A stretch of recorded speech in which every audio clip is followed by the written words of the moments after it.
오늘도 주님의 말씀을 깨닫는 은혜와 함께 하나님 나라를 누리는 복이 있기를 주님의 이름으로 축원합니다. 예수님께서 십자가의 죽으심으로 우리의 구원을 완성하셨죠. 그리고 십자가에서 숨을 거두실 때 성소의 휘장이 위에서부터 아래로 찢어져 둘이 되어졌어요.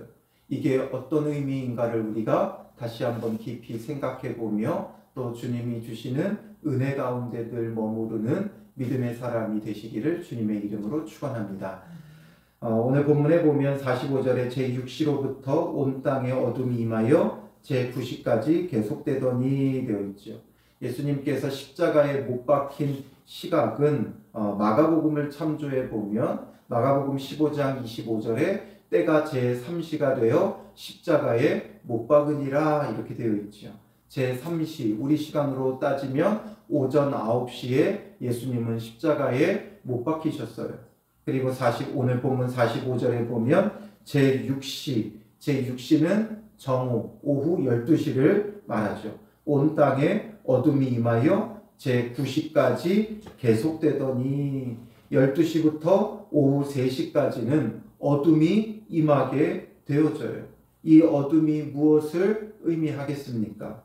빛으로 이 땅에 오신 예수님을 십자가에 못 박은 결과죠. 스스로 빛을 가리우는 거예요. 그래서 예수님은 십자가에 못 박은 결과이면서 죄의 어두움에 대한 하나님의 준엄한 심판에 대한 징조가 되기도 하죠. 그래서 예수님을 십자가에 못 박은 결과 결국 어둠이 덮이게 되어진 거예요. 그리고 이제 제9시쯤에 예수께서 크게 소리질러 이르시되 엘리 엘리 라마 사박다니 말씀하시죠. 엘리 엘리 라마 사박다니라는 말은 나의 하나님 어찌하여 나를 버리셨나이까 예수님께서 외치게 돼요. 그런데 이것이 어떤 의미입니까? 하나님께서 예수님을 그냥 단순히 버린 게 아니라 우리의 죄를 대신하여 예수님은 고난과 고통만 당하셨을 뿐 아니라 우리가 하나님과의 그 분리되어지는 것도 대신 짊어지고 견디시는 거죠. 우리가 죄로 인하여 버림받을 수밖에 없는 것을 예수님께서 십자가에서 대신 짊어지신 거예요. 그래서 예수님께서 우리를 대신하여 버림받으시고 외면당하시고 그 버림과 외면의 끝이 바로 십자가의 죽으심이었던 거예요. 그래서 죄로 인하여 버림받을 우리를 대신하여 예수님께서 버림받는 그 정말 영적인 고통이지요. 하나님으로부터 버림받는 영적인 고통을 예수님께서 견디셔야 했던 거예요. 그런데 이것을 모르는 이들은 예수님을 또 조롱해요. 47절에 거기 섰던 자 중 어떤 이들이 듣고 이르되 이 사람이 엘리야를 부른다 하죠. 그리고 또 그 중 한 사람은 달려가서 해면을 가져다가 신포도주에 적시어 갈대에 꿰어 마시게 해요. 이 신포도주는 예수님께서 마시셨어요. 앞서서 쓸개탄 포도주는 거부하셨었죠.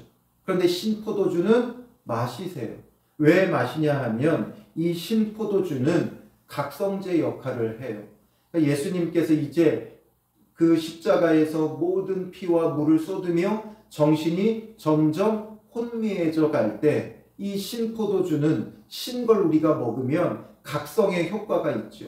그러니까 예수님은 혼미해져 가는 그 정신을 부여잡고 이 신포도주를 마시며 정신을 바짝 차리고 그 십자가에서 남은 고통의 모든 것을 온전히 짊어지시는 거예요. 십자가의 고난과 고통을 조금도 감하지 않으려고 마취제, 진통제 역할을 하는 쓸개탄 포도주는 거부하셨지만 이 신포도주는 받고 마지막까지 정신을 차리고 십자가의 모든 고난과 고통을 온 몸으로 감당하시며 우리의 죄를 대신 그곳에서 감당해 주신 거예요. 조금도 감하지 않으려고 혼미해져가는 정신을 바짝 차리고 마지막 피 한 방울, 마지막 물 한 방울까지 그 십자가에서 다 쏟고 온 몸으로 온 영혼으로 그 고난과 고통, 버림받음을 다 받아내신 거죠. 그리고 이제 49절에 보면 그 남은 사람들이 이르되 가만두라 엘리야가 와서 그를 구원하나 보자 하면서 그들은 지켜보죠. 예수님은 마지막까지 그 모든 피 한 방울, 물 한 방울까지 다 쏟아내며 우리의 죄의 형벌을 대신 감당하신 거예요.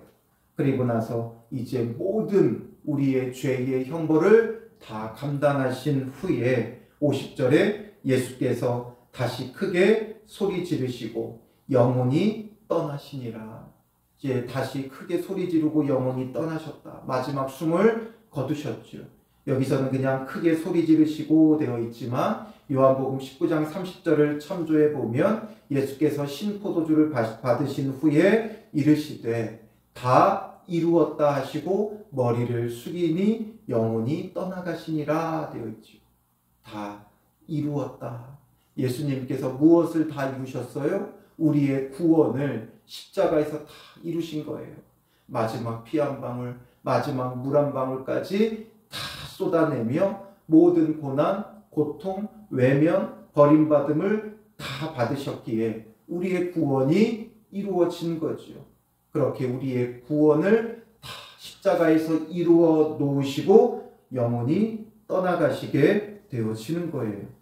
그러니까 어떤 일이 벌어져요? 51절에 이에 성소 휘장이 위로부터 아래까지 찢어져 둘이 되고, 성소의 휘장이 찢어져요. 성소는 하나님과 우리 사이를 가로막았던 것이죠. 죄로 인해 더 이상 하나님 앞에 우리는 나아갈 수 없었어요.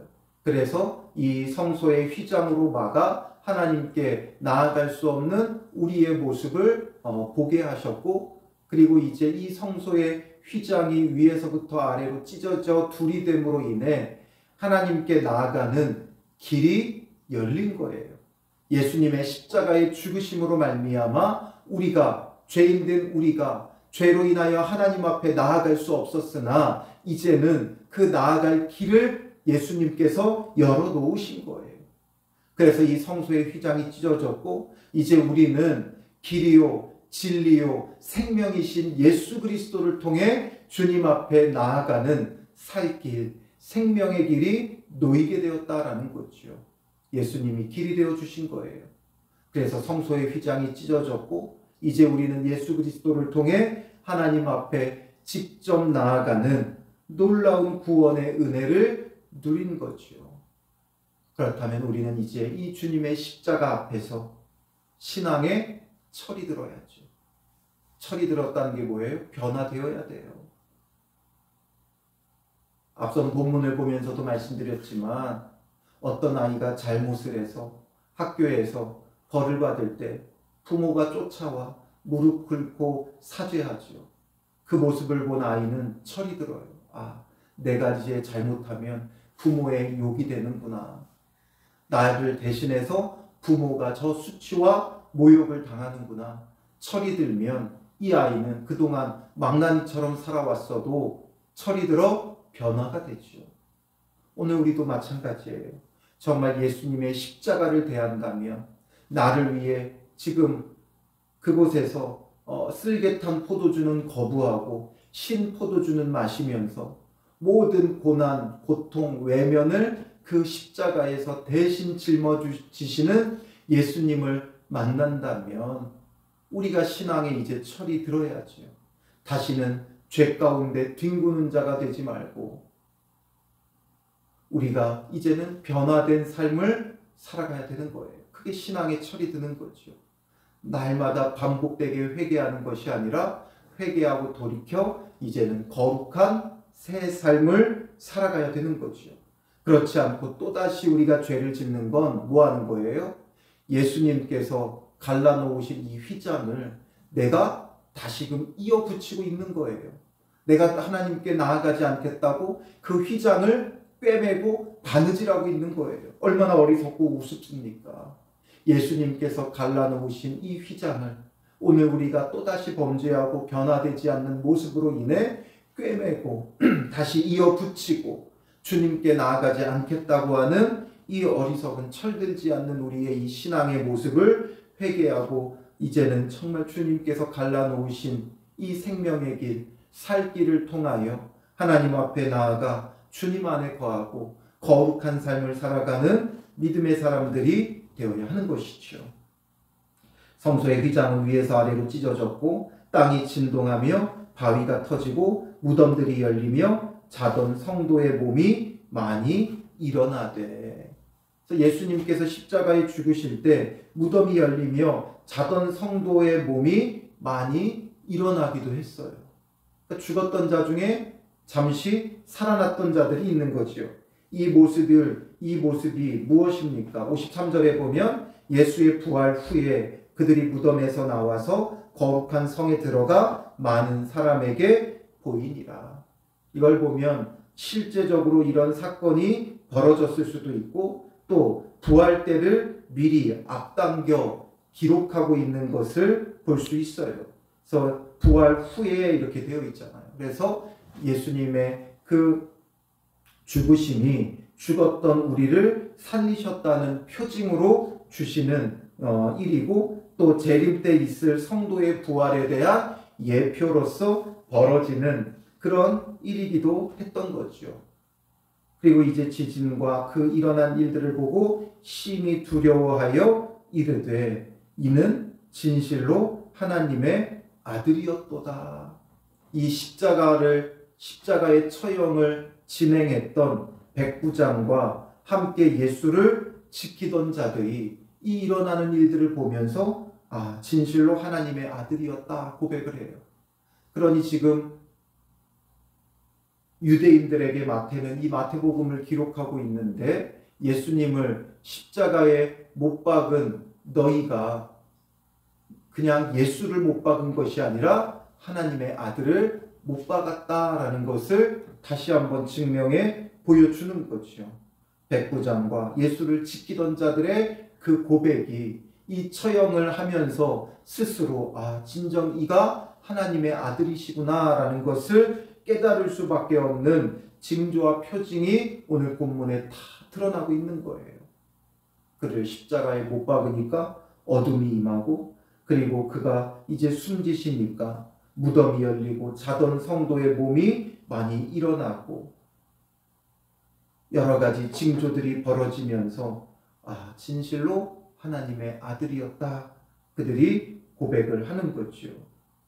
그리고 이곳에는 많은 여자, 예수님을 멀리서부터 따라온 많은 여자도 있었어요. 거기 있어 멀리서 바라보고 있으니 막달라 마리아, 또 야고보, 요셉의 어머니 마리아, 또 세베대의 아들들의 어머니도 이 여인들은 예수님의 십자가를 지키는 자였죠. 그리고 또 그 십자가에 처형을 했던 자들도 예수님이 하나님의 아들이심을 고백해요. 이렇게 예수님은 하나님의 아들 그리스도시면서 우리의 죄를 위하여 십자가에 죽으신 거예요. 그리고 마태는 외치고 있는 거예요. 너희가 죽인 그 예수가 하나님의 아들이었도다. 진실로 하나님의 아들이었도다 외치죠. 오늘 우리는 하나님의 아들 예수 그리스도를 십자가에 못 박은 자죠.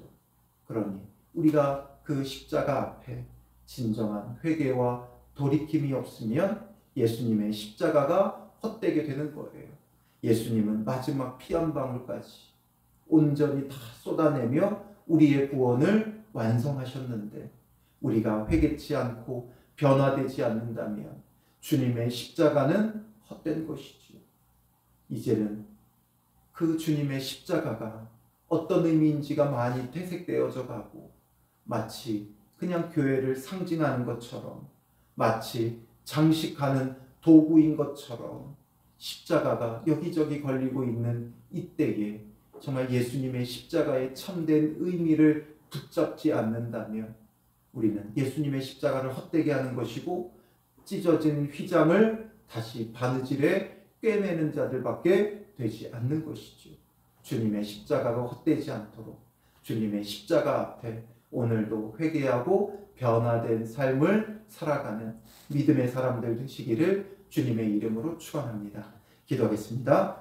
살아계신 아버지 하나님, 우리를 위하여 독생자 그리스도까지 아끼지 않고 이 땅에 보내주시고 친히 예수님께서 우리의 죄를 십자가에서 담당하시며 마지막 피 한 방울 물 한 방울까지 온전히 다 쏟아내며 우리가 받아야 될 죄의 형벌을 온전히 감당하여 주셨사오니 이 은혜를 받는다는 것이 웬 말인지 웬 은혜인지 우리가 정말 형언할 수 없는 은혜임을 고백하게 하여 주시고 주님의 그 십자가 앞에 정말 우리의 신앙에 철이 들게 하시고 회개하고 돌이켜 온전히 변화된 거룩한 새 삶을 살아가는 믿음의 사람들 되게 하여 주시옵소서. 주님께서 갈라놓은 이 생명의 길을 거부하고 다시금 휘장을 꿰매는 자가 되지 말게 하시고 주께서 열어놓으신 이 생명의 길로 나아가는 믿음의 사람들 되게 하사 오늘도 그리스도 예수 안에서 참된 생명을 누리며 복된 하루를 살아갈 수 있도록 주께서 함께하여 주실 줄 믿사오며 예수님의 이름으로 기도합니다. 아멘.